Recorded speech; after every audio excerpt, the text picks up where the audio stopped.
$700, but good morning. Welcome to our Sunday hybrid service. We are in person and on Zoom. The land on which we join together in worship is the ancestral territory of the Ahashiman and Tongva tribes. We offer our immense gratitude to the First Nations for their care and their continued teachings about our earth. My name is Rachel Daniels, and I am your worship associate. Today, later in our service, we have our returning guest speaker, who's one of my favorites, and that's Reverend Dr. Terry LePage, whose sermon is titled, "When Things Fall Apart, You Don't Have to." We had two music videos to start today's service. The first was Truth to Power by One Republic on climate challenges and power when we join together in truth. The second video was our Secretary of State, Anthony Blinken, singing and playing at the launch of the United States Global Music Diplomacy Initiative. This is a worldwide effort to elevate music as a diplomatic tool to promote peace and democracy in support of the United States' broader foreign policy goals. One of the generals was talking and said that when the State Department fails in its mission, then he better be getting more money in his budget. So both of these videos speak to me about some of the challenges we face, whether climate crisis or hostile nations, and perhaps some of the coping mechanisms through joining in community action or sharing with each other with music. Everywhere on Sunday mornings, Unitarians locally, nationally, and globally light a chalice. And if you're at home and have a chalice nearby, please light it. Reverend Terry will light our chalice here in our sanctuary while I'll read our chalice lighting words. And these are from the UUA website. Thank you, Reverend Terry. We light this chalice to renew again our fellowship, which is deepened and enriched by our gathering together. This flame reminds us of the wider horizons of our human community that makes family of all of us. And that's Calvin Dane, UUA. Thank you. Our main doctrine in Unitarian Universalism is love. We are the church of the open mind, loving heart, and helping hand. We accept you for who and what you are, and we recognize that each of us is on our own unique spiritual journey. And a unique journey. For example, maybe you believe in God, maybe you don't. Higher power, maybe you do, maybe you don't. It really doesn't matter. It's your unique journey, and you're welcome here. You are invited to explore spirituality and community in a non-judgmental, open-minded, loving religion. And I see that we have one visitor who was here before, and that's Tim.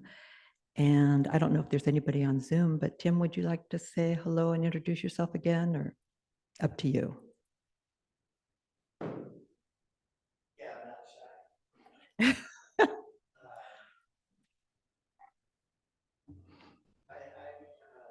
You're in treatment and recovery and healing, and last week was just part of that. I'm so happy to be with people.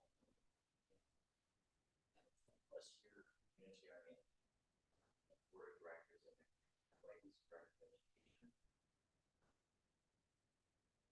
So the energy from last week helped me get through the whole week. And services are dynamite and it's awesome. Thank you, Tim. And to recap briefly for those on Zoom, Tim was here last week. He's here in California doing a healing program, and he is just dynamite. He's passionate and lovely and said that our services are helping him get through and helping with his healing. And so he came back again, and we welcome you, Tim. Is there anybody on Zoom that's new that would like to introduce themselves?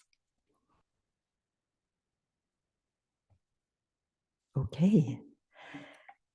And I know that we've been doing this lately, but if we just want to take like 1-2 minutes to get up out of our seats and just say hello to each other.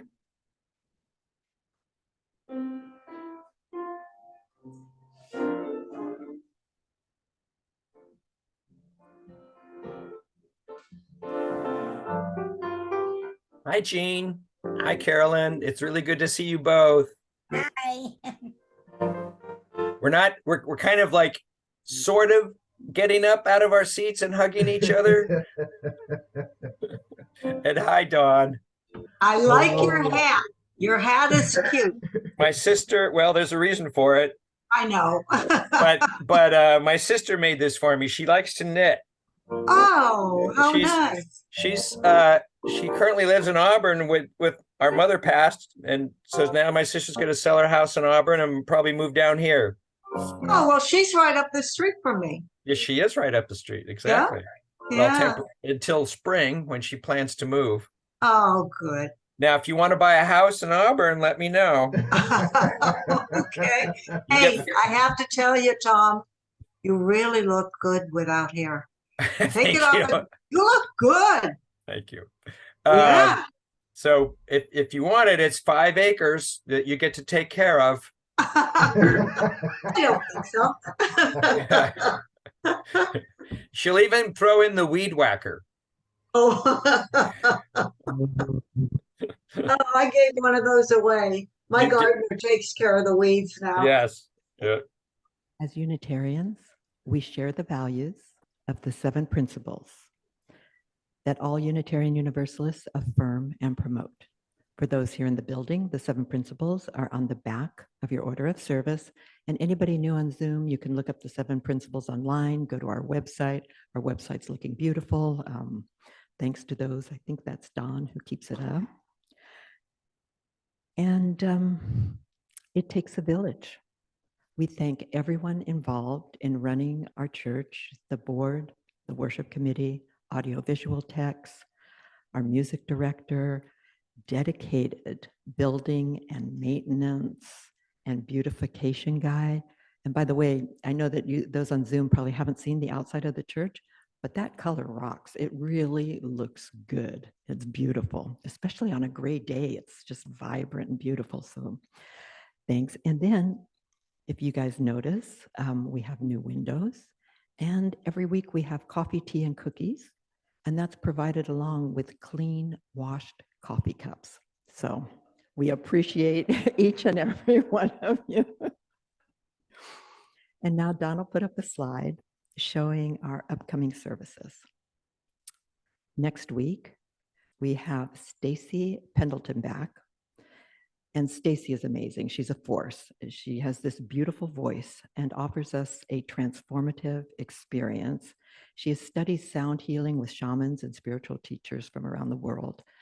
And next week, the sound healing experience will focus on releasing resistance, embracing the power of acceptance.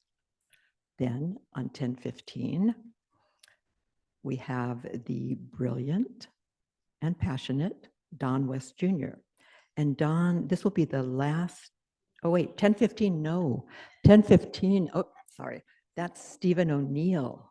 Yeah, we don't have a title yet, but Stephen, usually, he's been here before, and he does, thank you, Don, for correcting my, or Pam for correcting the PowerPoint.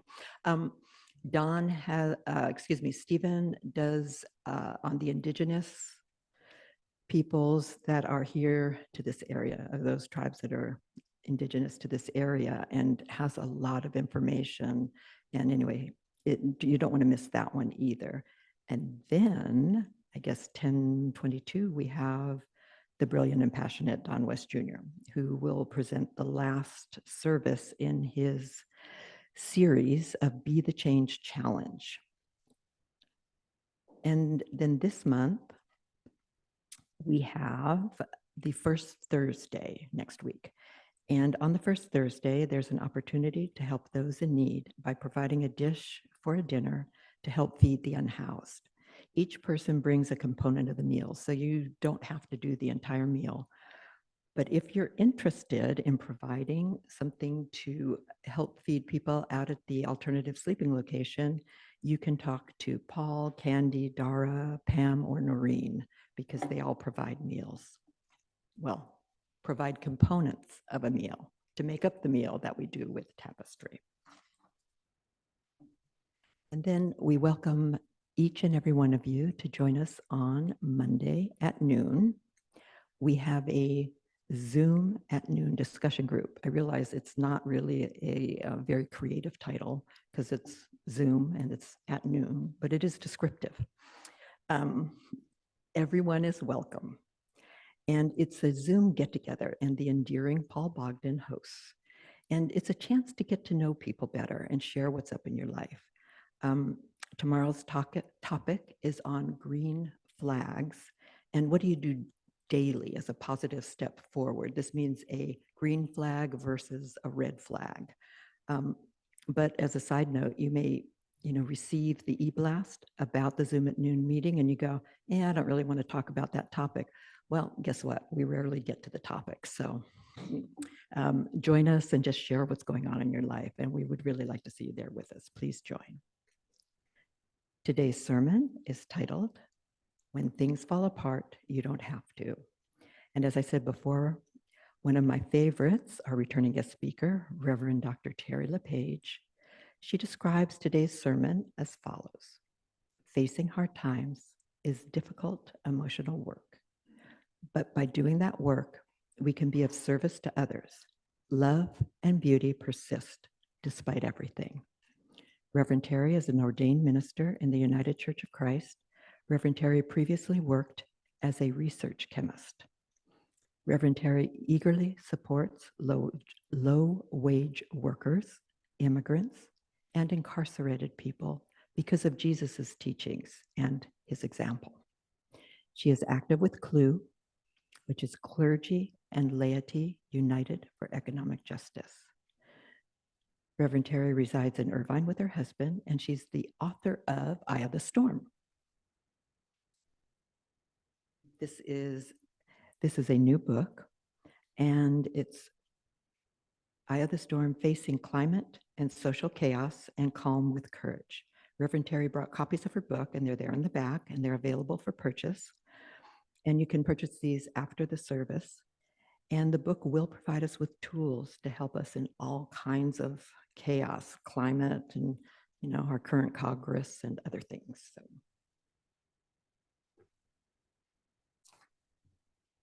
Now we have our centering thought. It'll be up on the screen. And those on Zoom, if you could unmute, we'll read it together.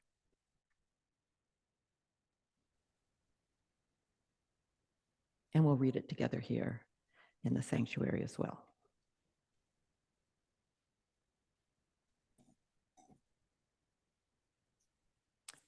At times our own light goes out and is rekindled by a spark from another person. Each of us has cause to think with deep gratitude of those who have lighted the flame within us. Oh, Albert Schweitzer. Oh. Now, Reverend Terry will do the call to worship.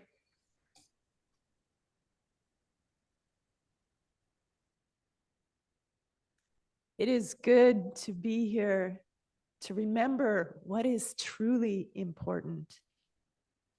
Bring your whole self here, the happy parts and the hurting parts, the capable parts and the confused parts, the parts that are ready to make a difference and the parts that are still grieving. All of you is loved and valued and part of an amazing whole that we call planet Earth.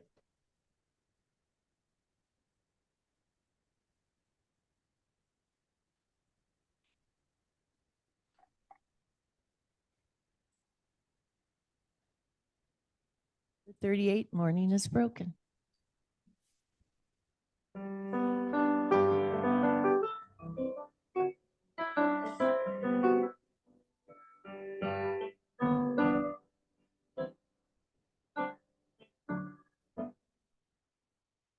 Morning has broken like the first morning.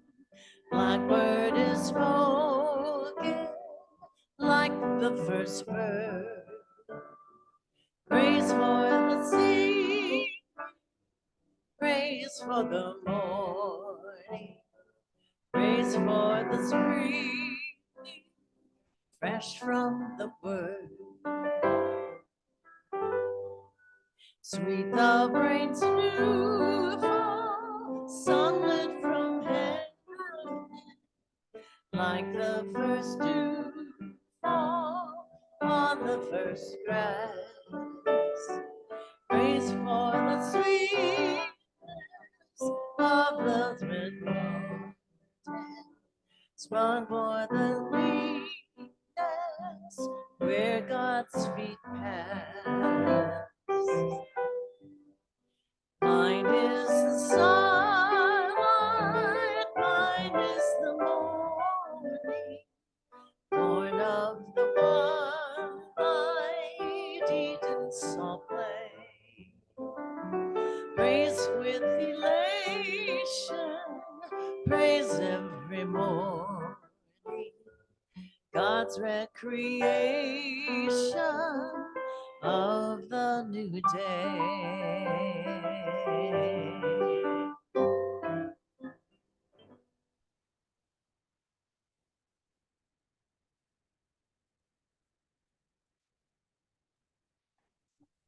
Thank you. Now, if you'll once again unmute and look at the screens, we're going to read a short affirmation together that reminds us why we all come together. And people on Zoom, as well as here in the sanctuary, we will read this together. Love Love is the spirit of this fellowship, and service is its law. This is our great covenant, to dwell together in peace, to seek the truth in love, and to help one another.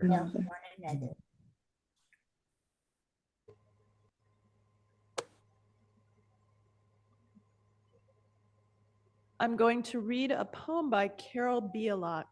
It's entitled Breathing Underwater. I built my house by the sea, not on the sands, mind you, not on the shifting sand. And I built it of rock, a strong house by a strong sea. And we got well acquainted, the sea and I, good neighbors. Not that we spoke much. We met in silences, respectful, keeping our distance, but looking our thoughts across the fence of sand. Always the fence of sand, our barrier. Always the sand between. And then one day, and I still don't know how it happened, the sea came. Without warning, without welcome even, not sudden and swift, but a shifting across the sand like wine, less like the flow of water than the flow of blood. Slow but coming, slow but flowing, like an open wound. And I thought of flight, and I thought of drowning, and I thought of death. And while I thought, the sea crept higher till it reached my door. And I knew then there was neither flight, nor death, nor drowning. That when the sea comes calling, you stop being neighbors, well acquainted, friendly at a distance neighbors. And you give your house for a coral castle, and you learn to breathe underwater.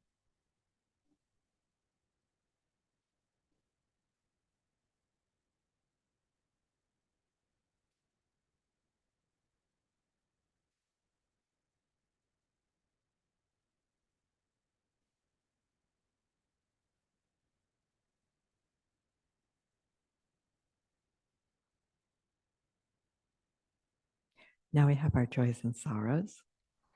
And this is where we pause the recording. And it's a time in our service where we bring what's ever in our is. And Paul, who just sighed, will pass the basket because he knows he's up.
Now please stand and we will sing to each other.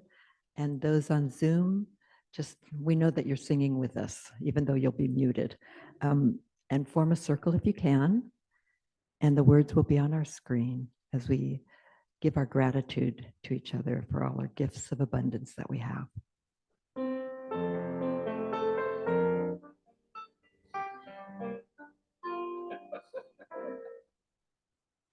From you I receive, to you I give. Together we share all this we live. From you I receive, to you I give. Together we share all from this we live.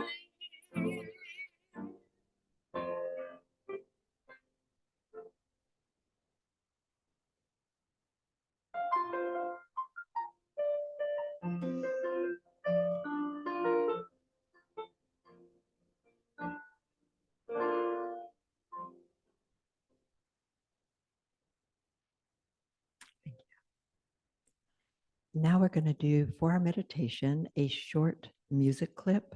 It's about 2 minutes. And this was introduced to us by the late Matthew Taylor. He was here as a guest minister. And for the meditation, he played this short music clip. And I sort of fell in love with it. We're going to sort of quiet our minds, feet on the ground, hands gently in your lap, and just close your eyes and breathe. And then the sermon will be right after this meditation music.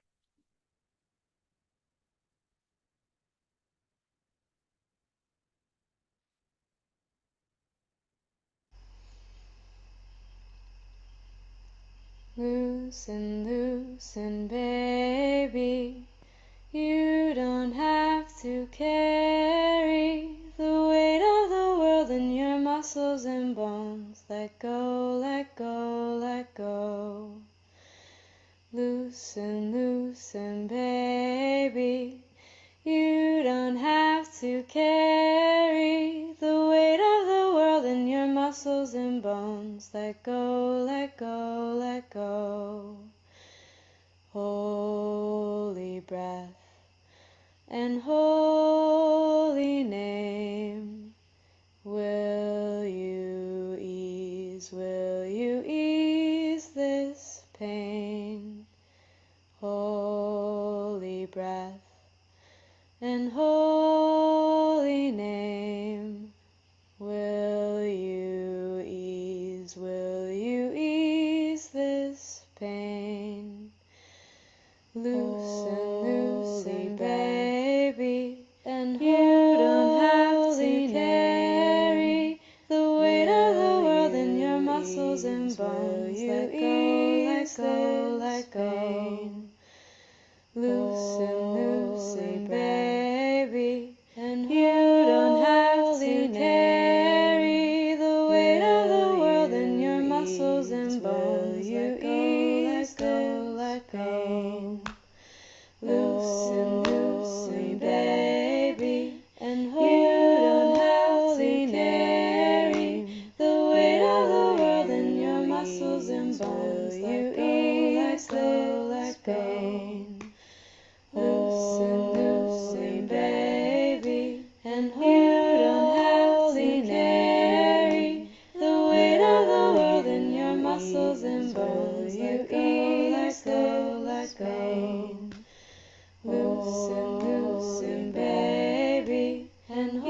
let go.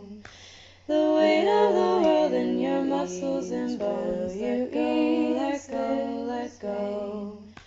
The weight of the world in your muscles and bones. Let go, let go, let go.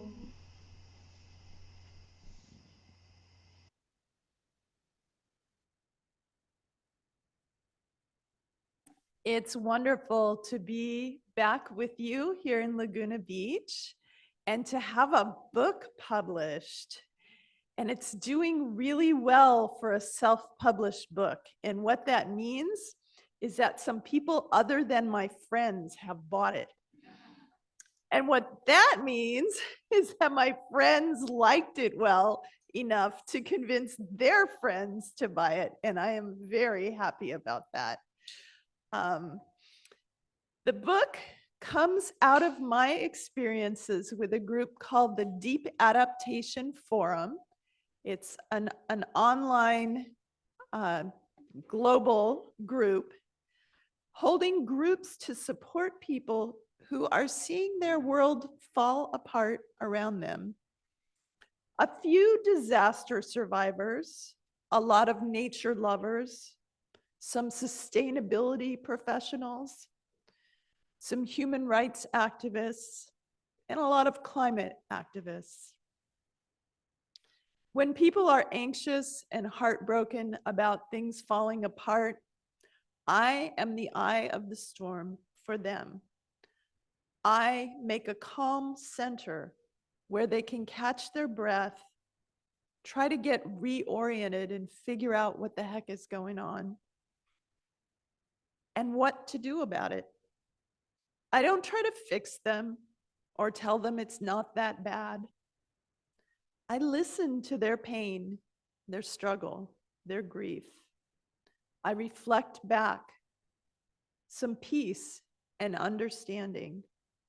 Sometimes I have a word of wisdom for them, sometimes just a presence. This is not the kind of job most people sign up for. I mean, it sounds a little intense, it sounds hard, but I know from my work in hospice that just bearing witness to someone's struggle and saying, I am not afraid to stand with you, when things can't be fixed, can often do a great deal to relieve people's suffering.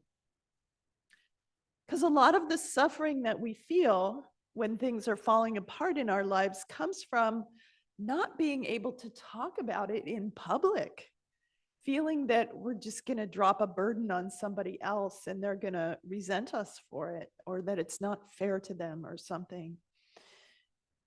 Because in our culture, we're not allowed to fall apart, and things are not allowed to fall apart. We're supposed to bootstrap our success and happiness, or else we're failures.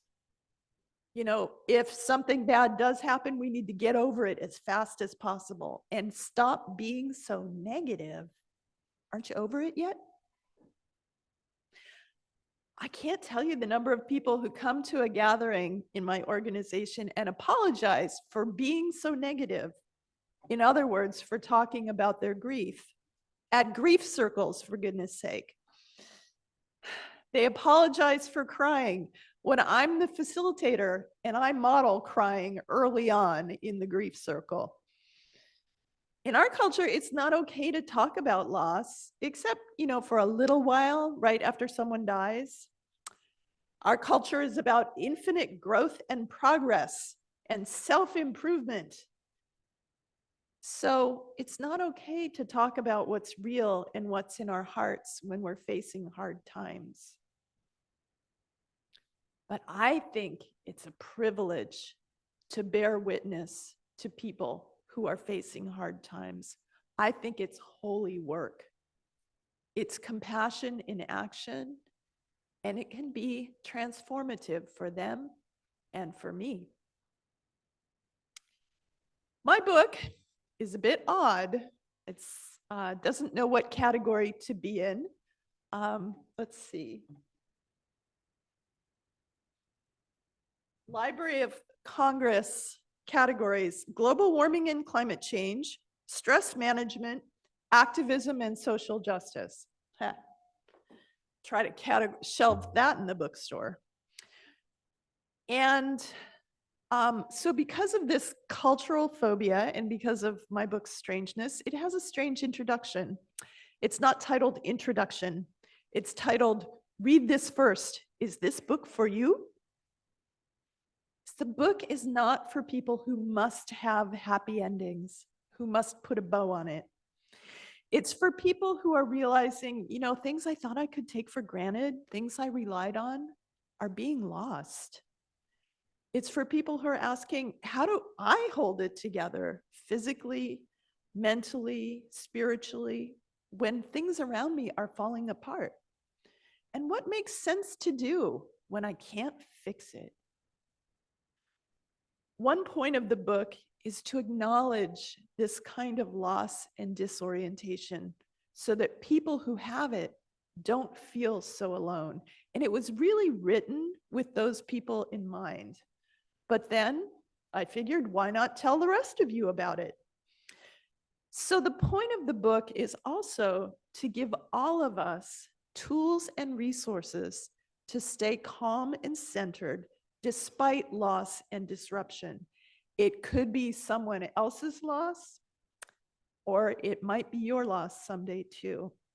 You too can be the eye in the storm. So the book has many tools and stories and resources for being the eye in the eye of the storm. And I just want to lift up 3 of those today. The first tool I've already told you a bit about. It's befriending your grief. Don't be scared of it. Don't be ashamed of it. Your grief is your love for the thing that is lost. Honor your grief and you honor that thing that you love. Get real. Join a grief circle. They're wonderful. Enough about grief, though.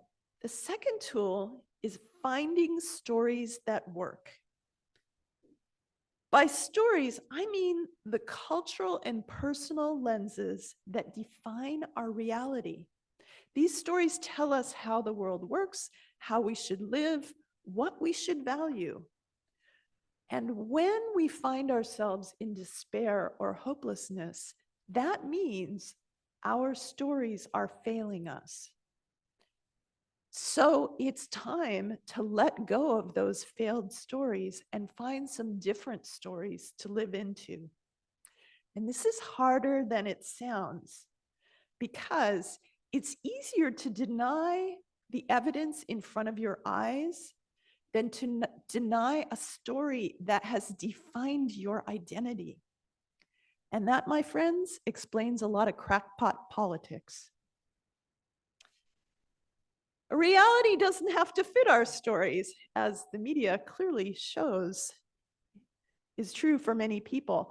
But if we want to actually face the storm without getting swept away, we have to change our stories to fit a changing reality. As the poem said, we have to learn to breathe underwater. When I was writing the book, I started questioning a lot of my old stories and trying out new ones. And one new story that's working pretty well for me is really simple. It goes like this: things fall apart. That's the way the world works sometimes. Most things grow and then they get old and they kind of plateau and then they fade away or drop off a cliff. They die. This is normal. Infinite growth is not normal. It's a capitalist delusion. So I don't have to panic or frantically try to fix things that are falling apart. Maybe it's just their time. I probably can find ways to be useful when things are falling apart, but fixing is not one of them. My frantic attempts at fixing often make things worse. Letting go of a story of success or progress can feel like failure, but it's not. It's accepting reality. And you get to decide where the line is. I'm not telling you what you need to accept, but just have the invitation that it doesn't always have to be success, and it doesn't last, nothing lasts forever. So for instance, I've been watching a nationwide nonprofit that I love slowly crumble. You know, the regions keep joining together and the committees keep covering a wider and wider area. And it's sad. I love that group. But I don't have to figure out whose fault it is or try to hold everything together in my region that is beyond my ability to do. Things fall apart and this organization is dwindling. It's in the order of things, and I can let it go even as I mourn its loss. Elder relatives have health crises. Has that ever happened to you? Yeah, people fall apart too. I can grieve my elder relatives' loss of independence, their uncertain future. Can that person recover? That's not mine to fix or control. What a relief, not thinking I have to fix the unfixable. I used to have some pretty grandiose stories about activism. I heard it. You can save the world. And I took that to heart. Well, you can save the world is a failed story in my book. It makes activists either deny reality or feel like failures. I'm more humble now. I can't save the world, and I'm not going to pretend that I can. I refuse to feel guilty that I can't do the impossible. I can make a difference, and I will. And one thing I can do is tell life-giving stories. Maybe those stories will give some affirmation and hope to someone who's been watching things fall apart in their life and failing in their attempts to do the impossible. The story I most love to tell, though, is how we are all interconnected. Industrial consumer society has hidden that beautiful truth from us at great cost in order to sell us cheap stuff from exploited workers all around our exploited earth home. It's time to name and claim our interconnection, which binds us, which limits us, and live as if we are really interdependent, because we are. When I attempt to honor every person and every part of our earth home, I do not want to run to the store and buy more. I'm too busy. I feel overwhelmed with the richness and blessing in my life. And what a powerful antidote that is to fear and loss and late-stage capitalism. What a life-giving story. We are all deeply, inextricably connected. So the third and last thing we can do to not fall apart, in addition to grieving well and telling new stories, is to practice that interdependence by cultivating relationships. We can cultivate relationships with neighbors, whatever their politics, whatever their wacky stories. These are the most convenient people to turn to in case of emergency. Don't get stuck in the stories. Bring food instead. I like to bring baked goods, flowers from my garden, invite people over for beer. Those are some of my strategies for cultivating relationships with neighbors. We can cultivate relationships with kindred spirits, people who understand us and share our passions. And here you are. These people feed our souls. Make time for them. Schedule time with them. And here we are. Thank you. Who's in a volunteer group or committee? Raise your hand. I don't have enough hands to raise for the number of groups I'm in. Who's in a group that when they meet takes time to check in and allow people to get to know each other? What's going on really? Yeah, that is worth doing. It is not efficient. And you know what? Relationships are not efficient. Knowing and being known is not efficient. And that's why capitalism will never pay you for it. We can cultivate relationships also with the sacred. And here we are. Now, I'm Christian, so I kind of think of Jesus first, not only, but you get to pick anything you want when I say the word sacred. Just whatever you pick, it's going to connect you beyond your narrow personal identity and root you in something more, something bigger or wiser or older than us human beings. So hang on to what you name as sacred. Spend time with it. Root yourself in it. Those roots can sustain you in stormy times much better than trying to bootstrap yourself out of your situation. And finally, we can cultivate relationships beyond the human, relationships with the non-human world. Now, as a scientist, I didn't know I was allowed to do that, but I'm over it now. So many of the people I've been meeting in these groups have close and personal relationships with their garden, with the birds at their feeder, with some wild place that they love dearly. One person I know specializes in relationships with rocks. Anything, it can be anything non-human. Cultivating reciprocal relationships with non-humans can require a little imagination, but it's not hard.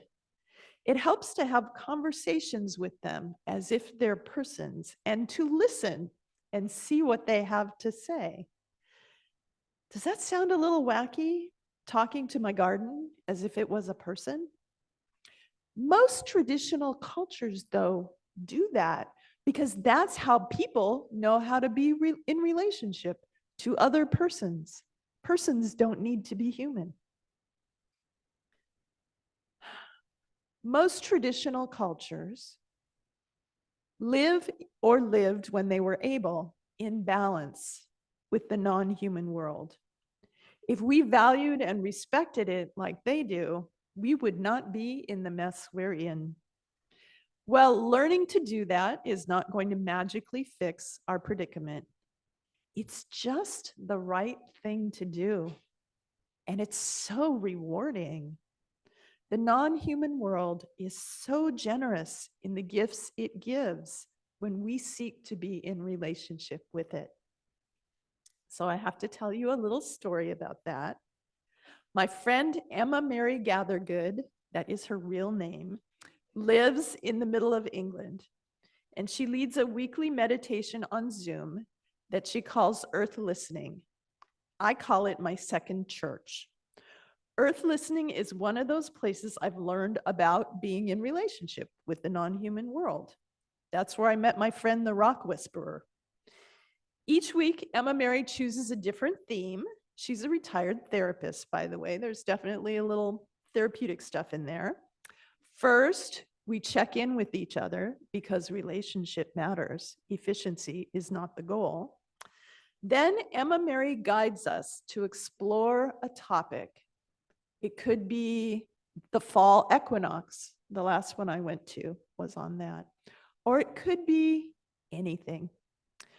And she invites us to go in our mind's eye or physically, because it's just in my backyard, to a place in nature and ask that place about that topic and listen for what that place has to say to us. So then we just be in that place in nature for about 5 minutes and see what happens. We come back to the Zoom group and report on what we heard. And reliably, almost every person gets a word of wisdom that's right for them. And the rest of us benefit too by hearing it. And love. We feel the love that we have for that place in nature, but we also feel loved ourselves. Emma Mary likes to say, we know we love the earth, but remember, the earth loves you too and wants to show it. That feeds my soul. Earth listening helps me to be the eye of the storm. It helps me to find that calm center from which I can face bad news and I can support others who are in it, in the storm. So I'll keep befriending my grief. I'll keep telling stories that work for me and ask you about what stories work for you. And I'll keep cultivating all kinds of relationships, including talking to the plants in my garden and listening to them in return. Because that feels to me like belonging to something much bigger than me. It feels like coming home. Even if home is sometimes in rough shape, it's a beautiful, miraculous, amazing home. And we are an integral part of it. Let's love and honor it and each other. Amen.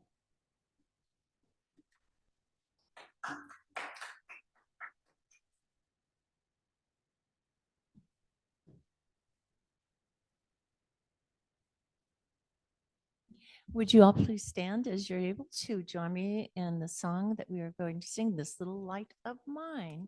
And it's number 118 if you want to look in a book. Otherwise, it'll be up on the screen.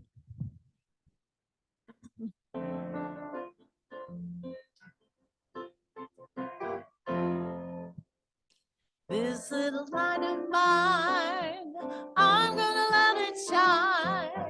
This little light of mine, I'm gonna let it shine. This little light of mine, I'm gonna let it shine. Let it shine, let it shine, let it shine.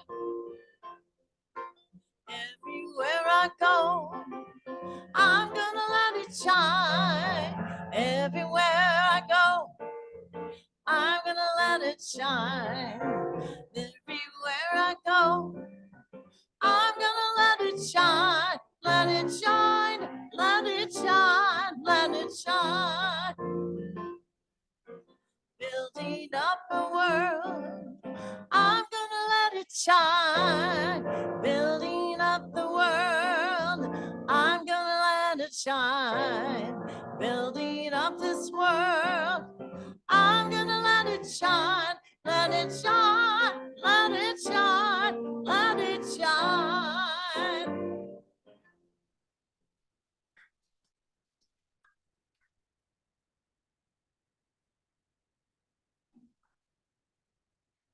And in case you guys wonder why there's just a slight pause always, it's because we switch microphones back and forth. So I have to wait for Dara to go, okay, your turn. I just want to remind everybody, and thank you, Reverend Terry, that was beautiful. And you need to get the book. I mean, this is great. And Reverend Terry will be around for a few minutes after the service if you have any questions or if you wish to purchase a book.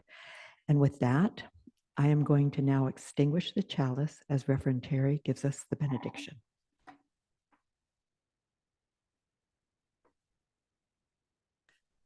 Go from this place knowing that you are a sacred, beloved part of our earth home. Seek to be in connection with all living things and experience the joy of that connection. Go in peace.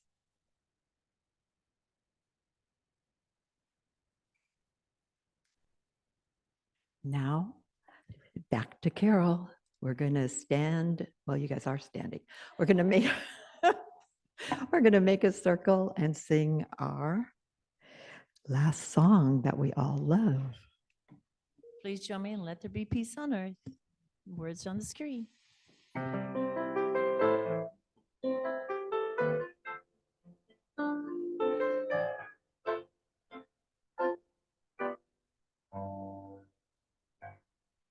Let there be peace on earth, and let it begin with me. Let there be peace on earth, the peace that was meant to be.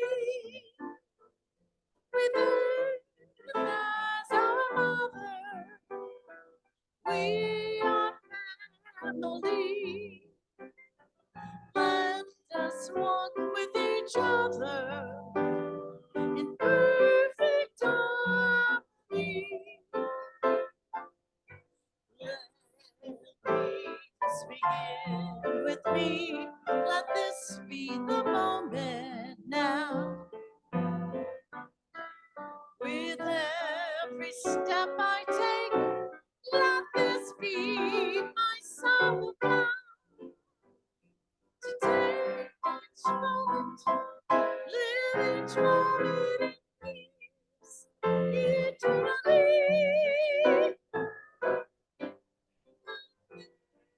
Peace on earth, let it begin with me.